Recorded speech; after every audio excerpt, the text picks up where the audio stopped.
Assalamualaikum warahmatullahi wabarakatuh. Selamat datang di channel aku, Putri Fatami.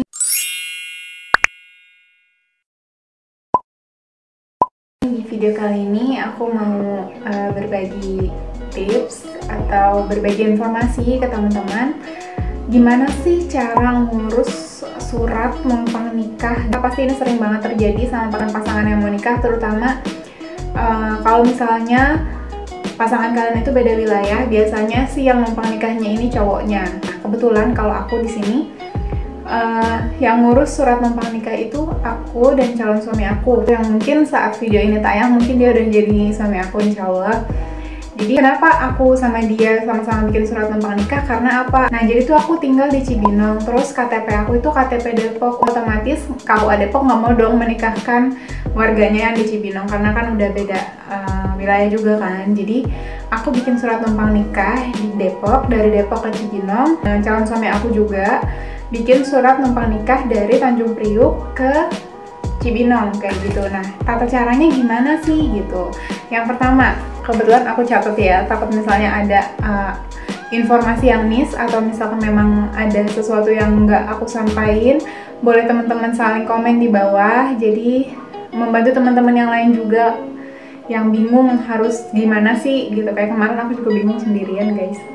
Jadi syarat yang pertama itu minta surat pengantar dari RT dan RW. Jadi aku ke Depok minta surat pengantar numpang nikah dari RT dan RW. Pastiin juga kalau iuran kalian itu di tempat KTP kalian, di alamat tempat KTP kalian berada itu udah clear, jadi nggak ada permasalahan administrasi lagi. Terus nanti kita akan dikasih form numpang nikah yang kita isi, terus ditandatanganin sama RT RW.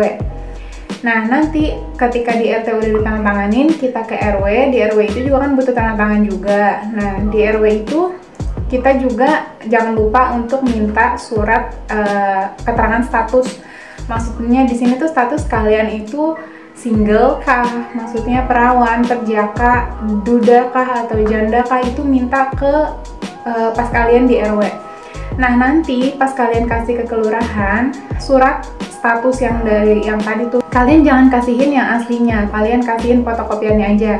Karena nanti pas di KUA kalian itu bakal dimintain itu yang asli gitu loh. Kan nanti juga ada materainya kan, tanda tangan di atas materai. Jadi tolong yang asli-aslinya itu jangan lupa untuk kalian simpan. Kalau misalkan diminta, kasih yang fotokopian aja, kecuali memang diharuskan harus yang asli nih yang dikasihin, itu kalian kasih. Jangan lupa difoto dulu ya untuk kalian juga sih gitu. Jadi misalkan udah bikin belum, udah mana dikasihin ke sana misalnya gitu, nggak belum bikin, kali bikin ini ada fotonya gitu loh, maksud aku kalau misalkan difoto. Nah, nanti setelah selesai RT RW kalian ke kelurahan. Nah, di kelurahan itu nanti akan dimintain surat N1, N2, N4. Nah, N1, N2, N4 itu apa sih, Kak? Jadi kan di kelurahan itu kita minta izin, minta surat pengantar untuk KUA bahwa kita nih akan numpang nikah. Ribet banget ya numpang-numpang tuh, heran. Untuk N1-nya itu adalah surat keterangan untuk nikah. Kita udah dapet dari RT RW tadi.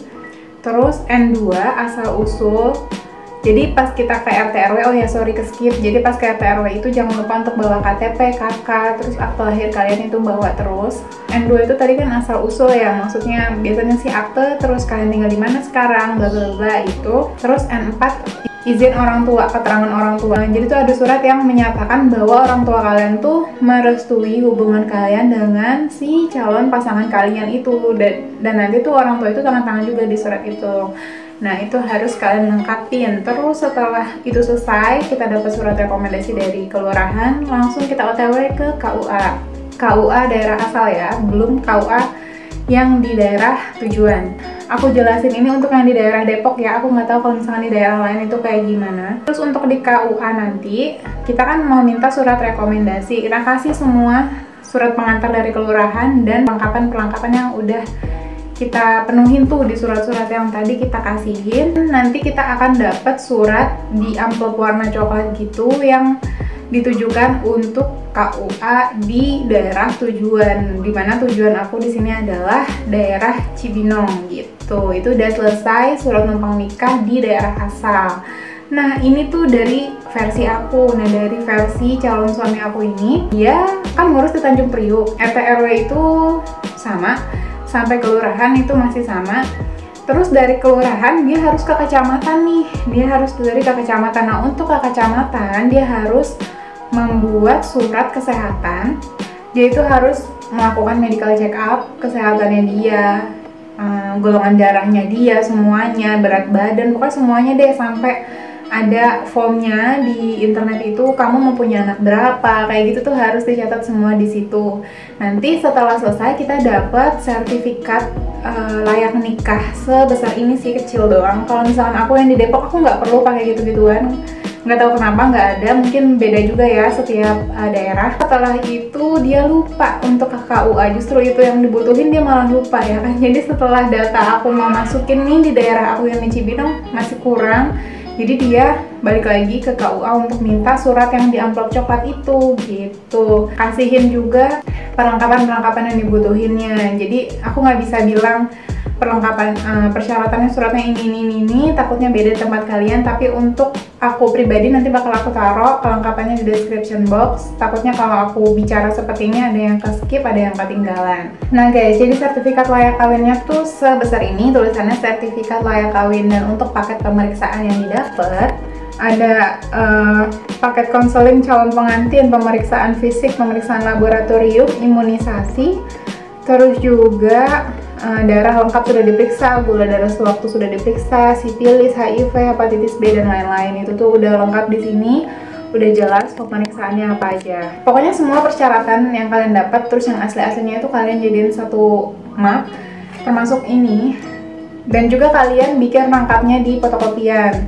Jadi nggak apa namanya ya, nggak ribet nyari-nyari yang asli mana nih, yang asli fotokopi gitu. Jadi kalian udah harus prepare juga. Setelah numpang nikah dari si cowok sama si cewek ini selesai, kalian kasih persyaratan ini ke RT RW setempat. Kalau aku ini di Cibinong, Pondok Raja, aku kasih ke mereka. Aku tanya di sini prosedurnya kayak gimana, apakah aku harus mengurus semuanya sendiri atau memang ada petugas khusus semacam amilnya yang mengurusi kita gitu.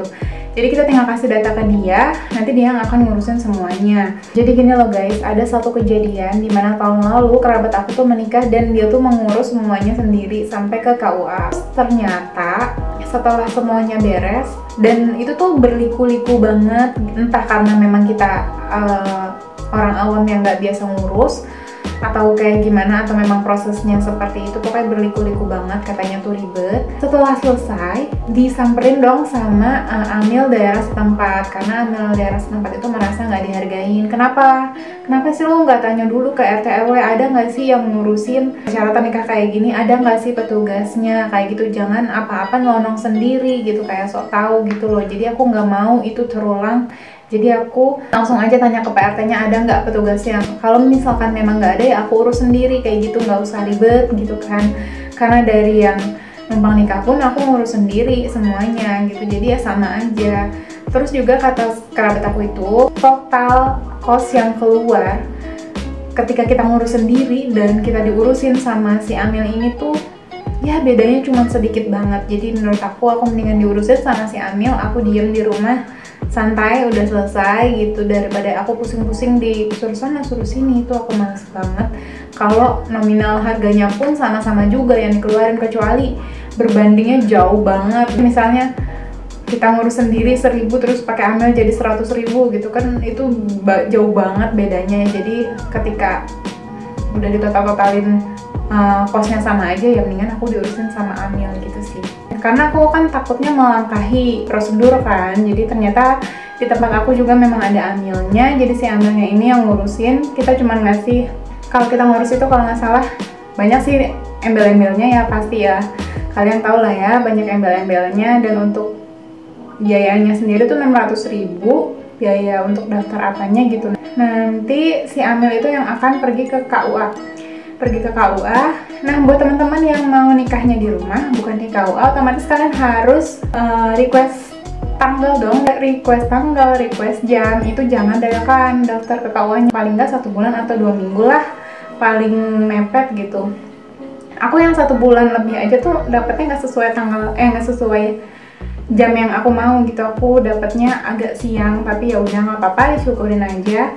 Terus juga untuk di masa pandemi ini nggak ada yang namanya, kalau di daerah aku ya, nggak ada yang namanya pelatihan atau bimbingan konseling pranikah gitu, nggak ada. Jadi kita tuh langsung nunggu aja ke hari akadnya kayak gitu ya. Nah untuk yang cewek, kalau aku kebetulan nggak ada yang namanya ngasih tahu nanti kamu cek ini ya, cek itu, di sini kan nggak ada. Jadi kalau menurut kata teman-teman aku tinggal pergi ke puskesmas atau ke bidan aja untuk minta disuntik tetanus sih, pokoknya suntik yang sebelum nikah deh.